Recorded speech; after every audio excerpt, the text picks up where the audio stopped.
If it's not working, I'm sorry. It's getting late. I've been trying to get OBS to work, and it won't work. It won't recognize any of my microphones, and so I've just last ditch effort have opened Restream, and I'm just using Restream for this episode because it's late. I want to go home and see my family at some point. So thank you. If you're watching this, thank you for being here. I'm Adam. Um, I completely forgot what we were talking about today, did I? No, we're going to talk about trees, forests. Well, not just trees, but we're going to not just forests, but we're going to talk about the world in general. I mean, we're going to talk about nature. Is it something? Are we morally responsible to care about nature? Are we morally responsible to nurture it or to cultivate it? Or are we just, free to do whatever we would like? Is it okay that we tear apart forests, or is it okay that we ruin habitats because it's for our gain? Is nature for us, or are we for nature? Tonight we're going to look at least somewhat into some of these questions, and hopefully we're going to answer, should we care about nature? Let's dive in.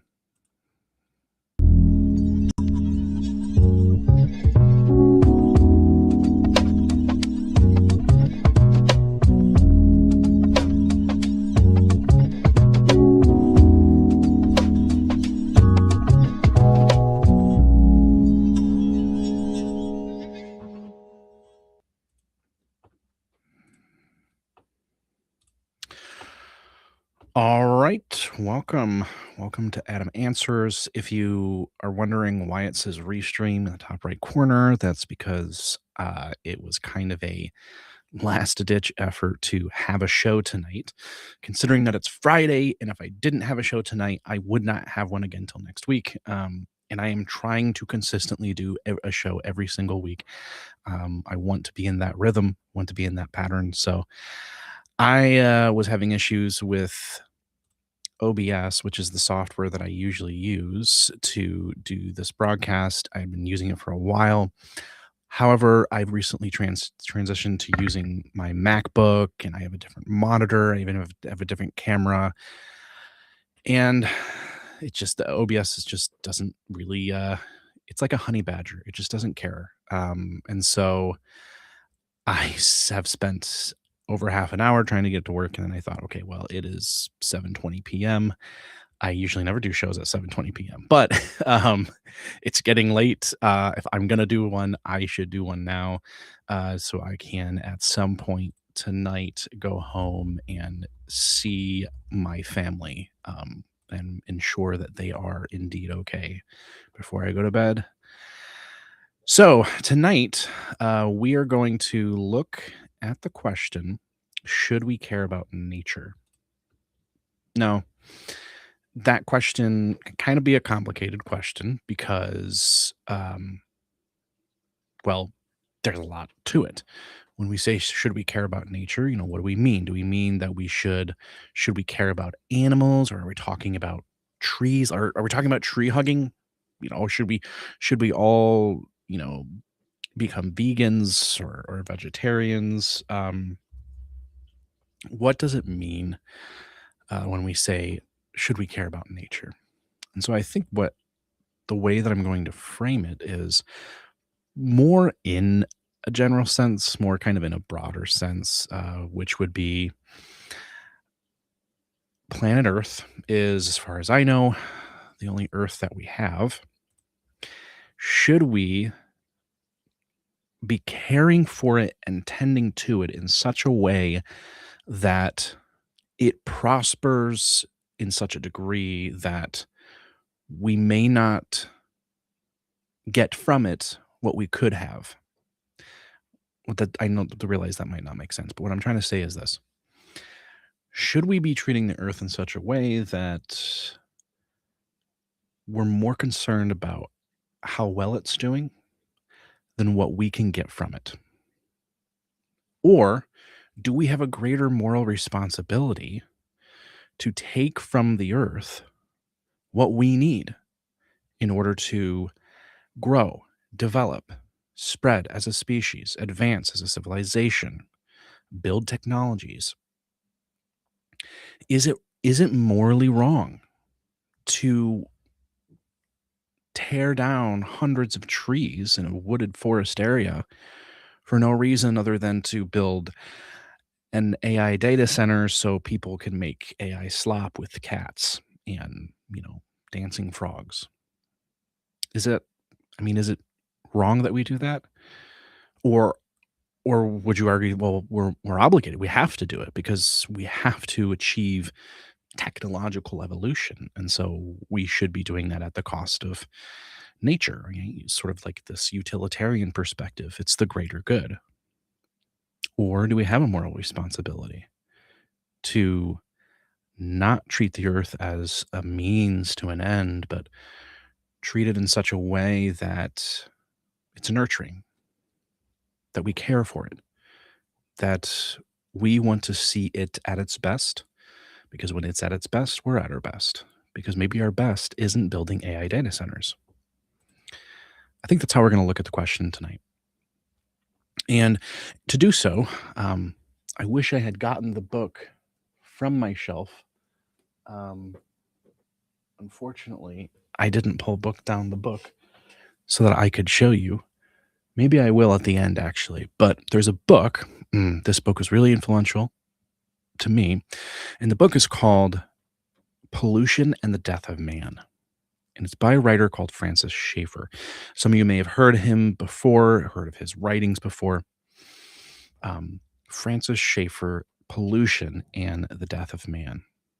And in the book, he kind of lays out his perspective on what he would call ecological stewardship, right? We could call it just the way that we treat nature, the way that we interact with the world around us.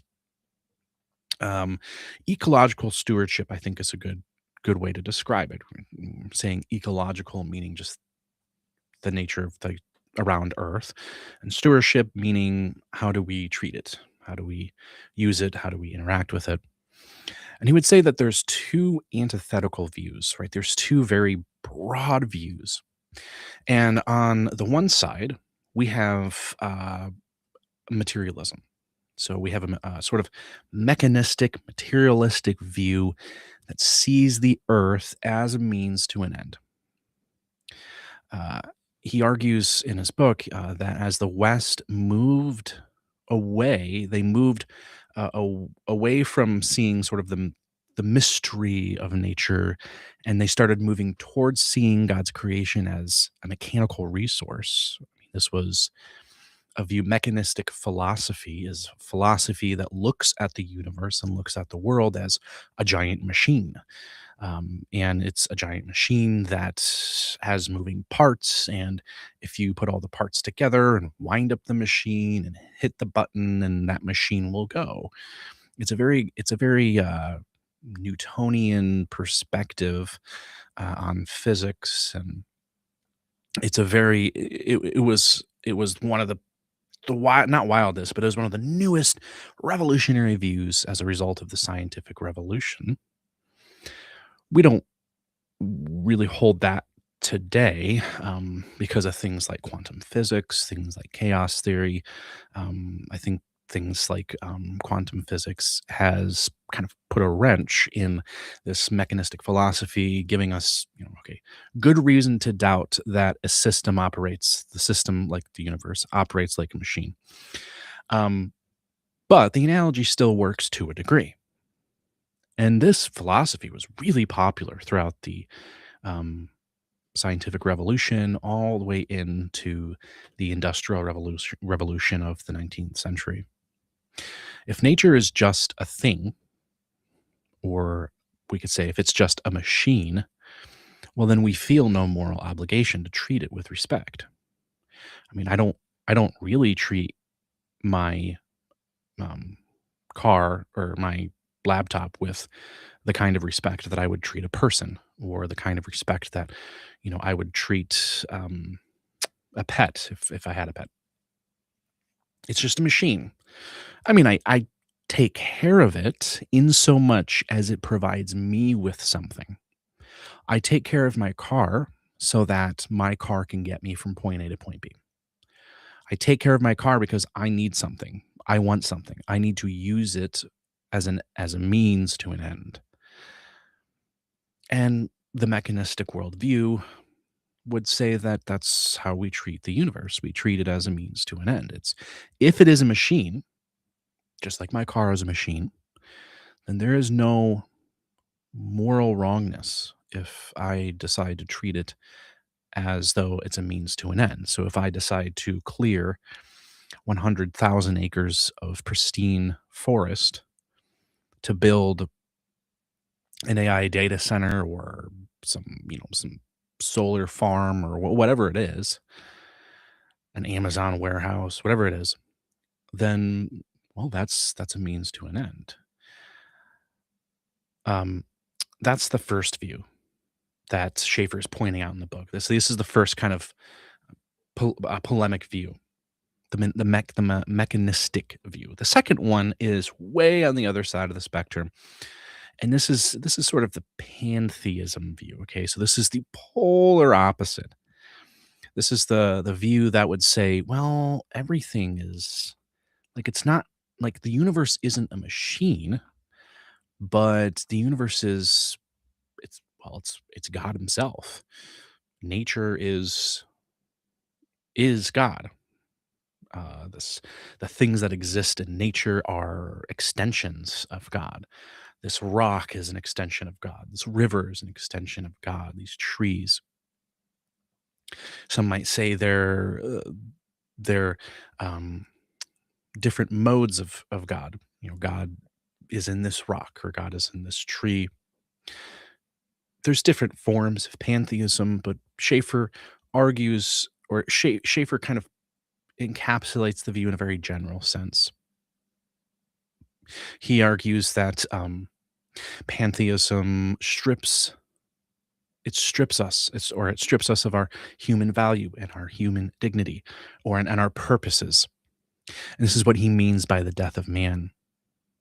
That modern materialism, or this side, modern materialism is the death of nature. Pantheism is the death of man. Whereas materialism views nature only as a machine or a resource to be exploited, pantheism elevates nature to the level of a god. And these are the two views that Schaefer is arguing against. Now, one of the things that he points out in his book, or kind of the thesis that he makes, is what he calls the middle way.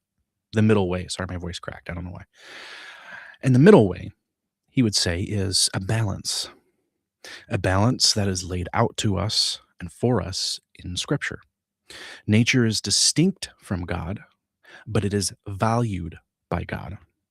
We don't worship it, but we don't abuse it. And this is what Schaefer would argue is ecological stewardship.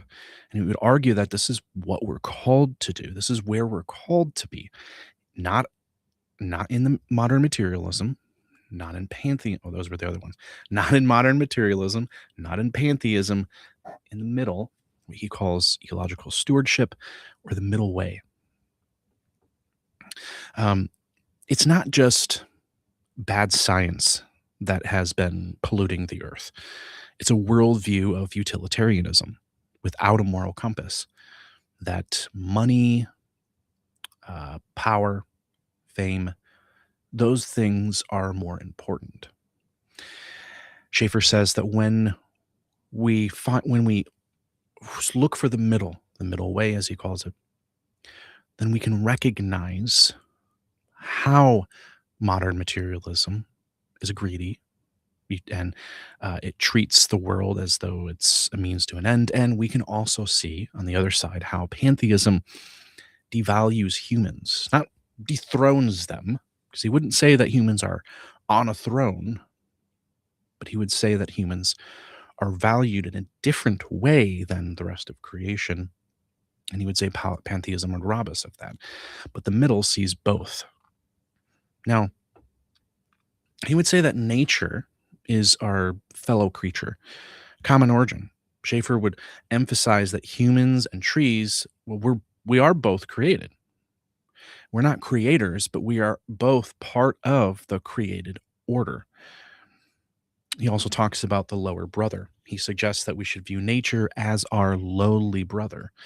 We have a higher responsibility, but it's the responsibility of an older brother or a steward, not a tyrant. Now, he argues for this in Genesis 1:28. There's a word here that's sometimes translated as dominion.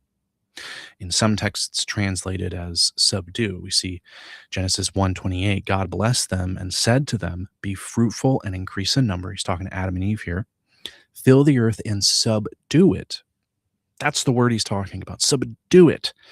Rule over the fish in the sea and the birds in the sky and over every living creature that moves on the ground.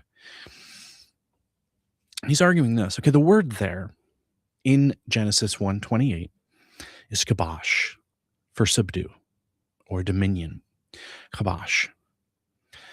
And it means to subdue, bring into bondage, subject, force, keep under, or bring into subjection.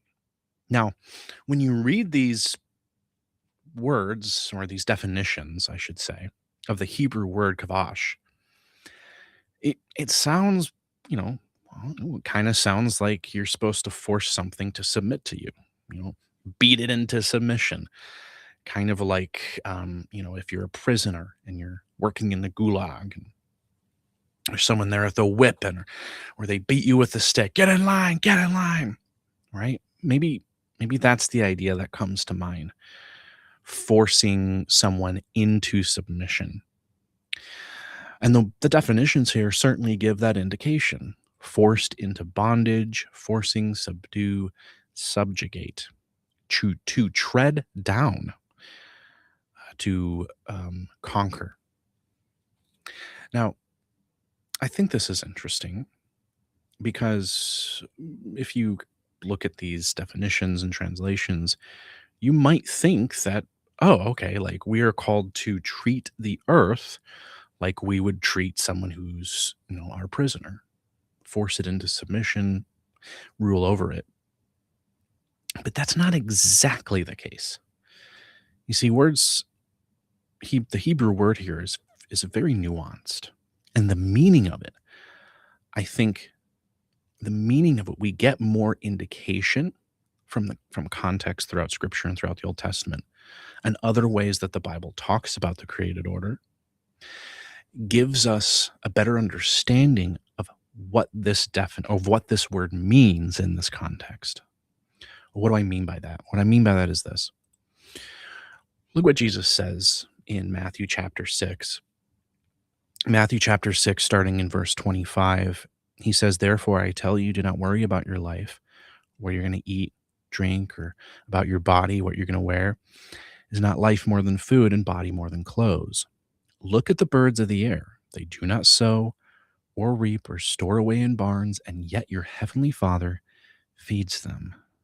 Are you not of much more value than they?" He's saying, look, God takes care of the birds. He takes care of the lilies of the field.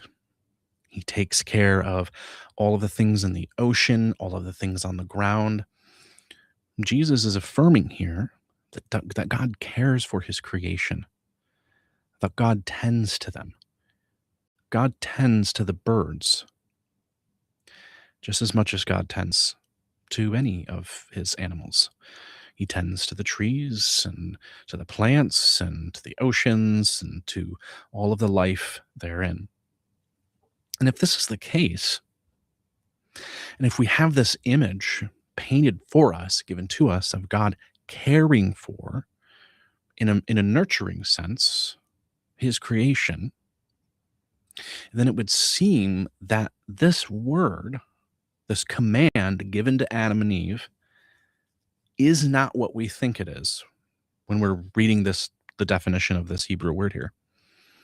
Because if God treats his creation in such a way that he provides and cares for it, it would not make sense that he would say to Adam, okay, I provide and care for creation, but I just want you to do what you want. I want you to like force it into submission, into whatever you want. I want you to burn down all the trees. I want you to pollute all the oceans. I want you to destroy all the habitats. Like, just do whatever you want. I don't think that's what he's saying. Because we know God's heart towards his creation and we know the nature of God, something else is going on here. And I think a good indication on what is going on here is the word in Greek in the New Testament for meekness. I don't remember the word off the top of my head, unfortunately. Actually, I can just look it up because I had it pulled up. Praus. Gentleness, humility. But one of the most important definitions, or I guess ways of thinking about praus, the Greek word for meekness in the New Testament, is strength under control. And I think this idea, even though the two words are not the same, right? The word kavash in the Old Testament for subdue is not the same word as praus in the New Testament for meekness, but the ideas are similar. You see, what God is saying here is he's telling Adam and Eve, he said, I want you to be fruitful, I want you to multiply, and I want you to bring under control the power of my creation. I want you to tend to it as someone who is meek does, because someone who is meek, right? So meek is a state of being. It's who you are. It's someone who has put under control their desires in their life. They have self-control. Their desires, their wants, they've put those down in exchange for what's right, what's just, what's honorable. You see, kavash in Genesis 1:28 has a similar connotation. See, God isn't saying destroy the earth. He's saying, look, this is my creation. It is wild. Wild animals, wild nature, plants growing everywhere. You know, there's ants everywhere and spiders in your home, and it's wild nature. We call it wild for a reason. God's saying, I want you to subdue it. I want you to bring it into harmony, bring it under control, bring it into subjugation, but not subjugation as though it's a prisoner, as though it's someone that you're tenderly caring for. It's a wild and powerful thing, and I want you to bring it under control, to care for it as a gardener cares for his garden and a king cares for his people. That's what God's really saying. And this is the argument that Schaeffer's making.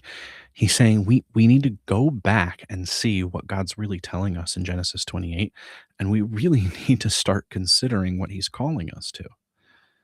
We have forgotten that God has called us to tenderly care for his creation. He has called us to tend to it as though a gardener tends to his garden.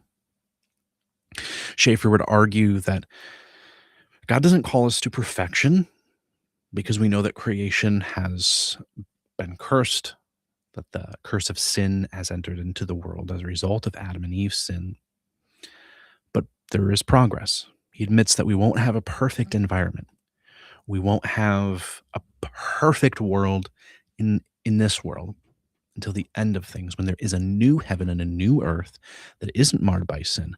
But he argues that Christians should be working for substantial healing now.